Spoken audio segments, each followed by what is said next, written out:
So I want to take a few minutes and just talk a little bit more about rendering and what that means.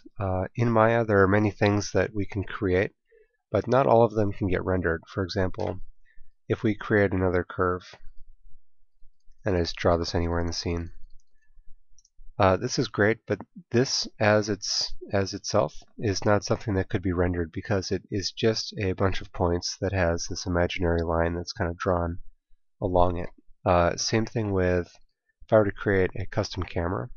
So I'm grabbing all this stuff from the Create menu. This is a very important tool in Maya because we use it to look at our scene, but itself is not something that could be rendered because it doesn't have any geometry. On the other hand, if we were to create a polygon object, like a helix, this is something that we could render because it's actually geometry. It has faces that have shading on them. It's something that light can bounce off of and so forth. Same thing with NURBS geometry. Create a little NURBS sphere here. Just a couple more things. There's a locator. This is just sort of a reference point in space that you can create.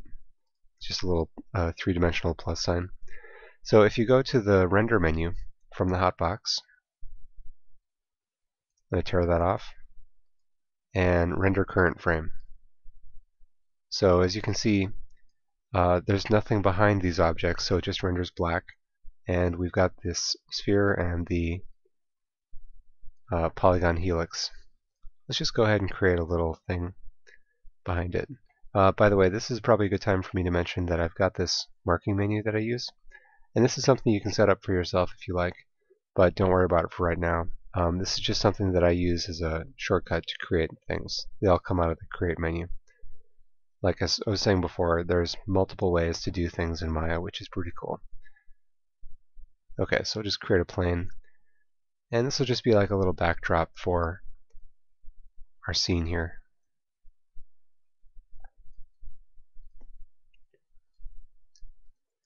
Okay, and let's render this. Okay, so a little bit nicer.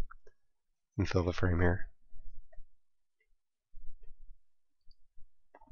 Cool. So just to make it clear what rendering is. Now, when you get out into the real world of modeling professionally, you'll see that scenes can get really complex. So here's a screenshot from the movie Rango, which came out a few years ago.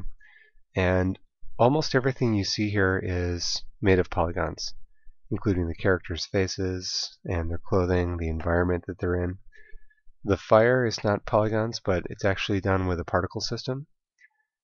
And let's see, the hair that you see here, that's also a special render technique. Here's some more hair back here.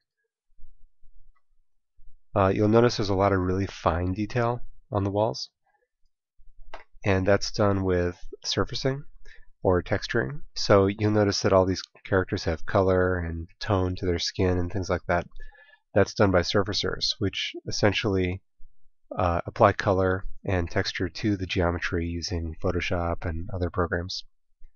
But the point here is that this has all been rendered at some point. And there's custom lights in the scene and all sorts of things to make it look very pretty. But when you break it all down, you're doing this basically. So that's just a little word on rendering, and that's it.